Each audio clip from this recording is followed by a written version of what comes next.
Hello kaguro! Ngayon ay meron na naman kaming isi-share sa inyo. Gusto niyo bang malaman kung paano ito ginagawa? Tara, subukan natin. So first, buksan muna natin ang ating cellphone and open Play Store. And then ita-type natin 4D Animals. Ayan po yung app na gagamitin natin, Animal 4D. Ayan, i-install natin siya para makuha natin yung app. Okay, installing. Ayan, and then after, you open. Hintayin lang natin. Ayan na siya. Okay, allow 4D. Yes.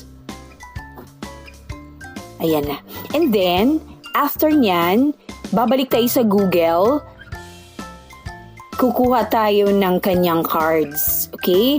4D animal cards. So, ito po yung mga pictures na gagamitin natin para mag-work ang ating app na 4D animals. It won't work with other images.